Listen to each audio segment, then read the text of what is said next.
It's finally here, guys. Guillermo Del Toro's Frankenstein. A movie that has been a passion project for Del Toro ever since he was a child. He has said the original novel, published by Mary Shelley in 1818, is his Bible and cherishes it religiously. And after watching the film, you can definitely tell. Let's cut right to the chase. Del Toro's Frankenstein is an absolute gothic masterpiece only Del Toro could deliver. It is a faithful adaptation of the original source material, while also giving Del Toro the room to insert his own fingerprints and ideas into it. As for the plot, there's not much to say because it's such an iconic piece of literature that's been around for a little over 200 years, which shocked me when I learned that. Everyone pretty much knows the basic plot of the film, so I won't discuss it here. Firstly, let's start off with the cast. The cast is solid. Oscar Isaac plays one side of the central character, and that's Victor Frankenstein, a mad scientist who is hell-bent on creating life in a way that hasn't been done before by any means necessary. He perfectly portrays the brilliant, charming, and yet arrogant and sometimes outright cruel figure, which is hard to do with just one character, but Isaac manages to deliver. Every scene he's in, you are engaged in and watching him almost magnetically. Sometimes you really empathize with him due to his horrible childhood, and other times you outright hate him for what he wants to do or what he is doing. Then again, when you watch the film and watch his journey, you realize he isn't doing the things because he's evil. He just thinks he's doing the right thing and doesn't realize he's the one in the wrong. Mia Goth plays Lady Elizabeth Lavenza, the fiancée of Victor's younger brother William, who Victor becomes enchanted with. She is excellent in the film as she is in every film she's in. I absolutely love her as an actress. She's just incredible. She brings the innocence and somewhat fun vibe to Victor when they meet. There are scenes where you can tell her and Victor are genuinely having a fun time together. You can tell she's curious about Victor, but doesn't like him and doesn't want to be with him. She's loyal to William and doesn't want to leave him, even though Victor's mind and actions make her question how she sees some things. Goth also plays another character in the film. I won't say it here, but watch the film and let's see if you can spot it.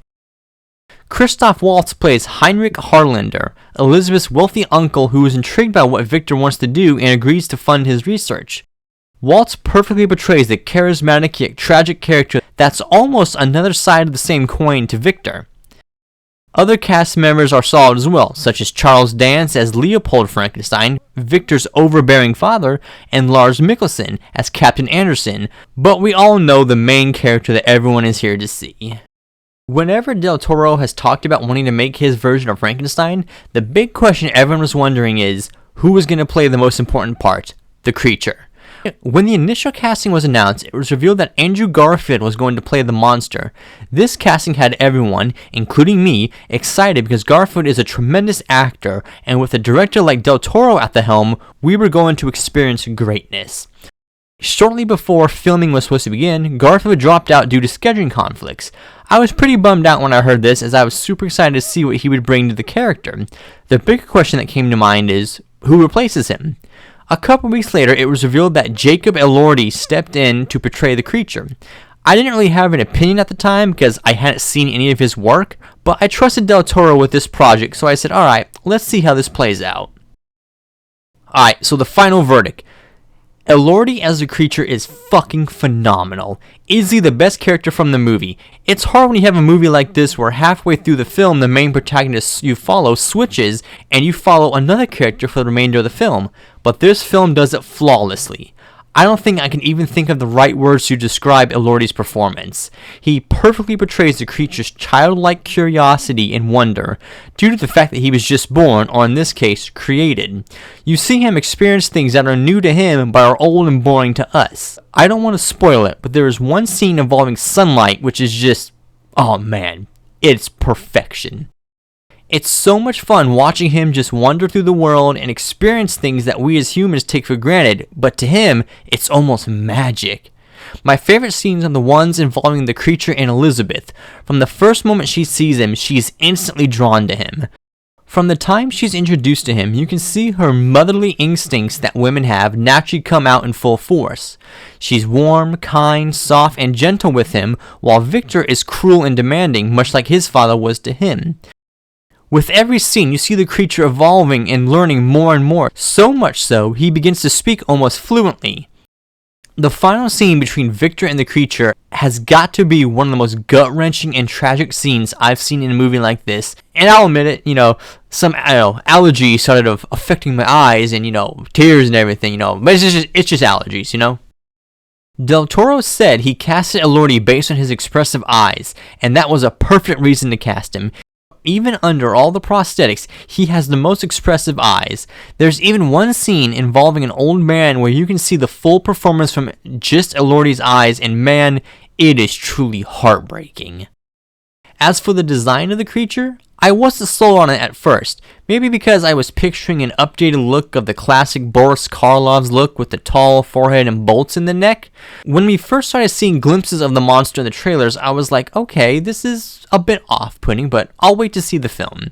Now, having seen the film, I can say I really dig this design. It perfectly fits what Del Toro was going for. I think my favorite part, funny enough, is the long hair. I don't know what it is about it. It just sets it apart from other film interpretations of the character.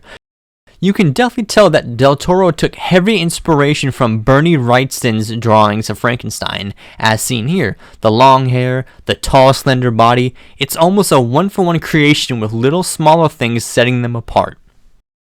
Speaking of setting, I would hate myself if I didn't include a section about the setting of the film. It's almost like an alternate history, gothic, Victorian era look. That's almost a character in the film in itself. It's so beautiful to look at. I mean, it's a Del Toro movie, so why wouldn't it be? And a lot of the sets are practical, which makes it even better. Every single frame of the movie makes you want to pause and admire all the little trinkets and details in the background, while the outside scenery scenes are jaw-dropping to look at, especially the castle at the edge of the waterfront.